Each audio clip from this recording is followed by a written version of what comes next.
otwarcie tego Centrum Aktywności Studentów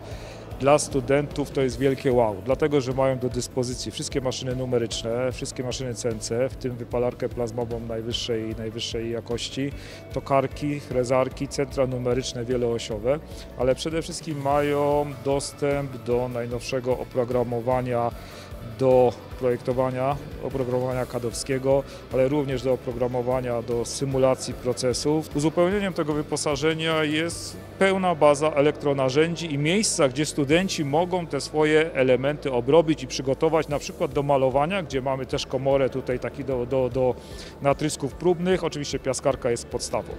A to wszystko jest uzupełnione o to, co już mieliśmy wcześniej, czyli na przykład o laboratorium czy pracownię technologii łączenia, gdzie mogą wszystkie wykonane elementy połączyć, stworzyć całość, stworzyć konstrukcję użyteczną. To jest jeden z ważnych elementów rozwoju ośrodka katowickiego. Stwarza się tutaj taka niezwykła atmosfera, bo mamy reprezentację w tej chwili już kilku wydziałów Politechniki Śląskiej i liczymy na to, że te kompetencje, które te wydziały w ramach swojej działalności naukowej czy dydaktycznej rozwijają, że one będą się tutaj mieszały i będą tworzyły takie środowisko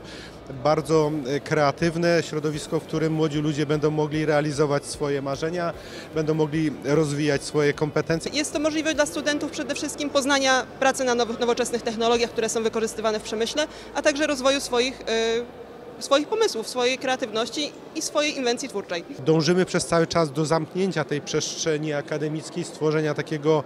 kampusu uniwersyteckiego tutaj w Katowicach pomiędzy naszymi budynkami przy ulicy Krasińskiego 8 i 13, tak żeby stworzyć przestrzeń ciekawą nie tylko dla członków wspólnoty akademickiej Politechniki Śląskiej, ale przede wszystkim też dla mieszkańców Katowic, dla mieszkańców Górnego Śląska, miejsce, gdzie właśnie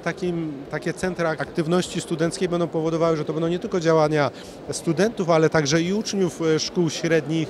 To jest miejsce, gdzie możemy pomyśleć o tworzeniu otwartej nauki, a to jest absolutna przyszłość.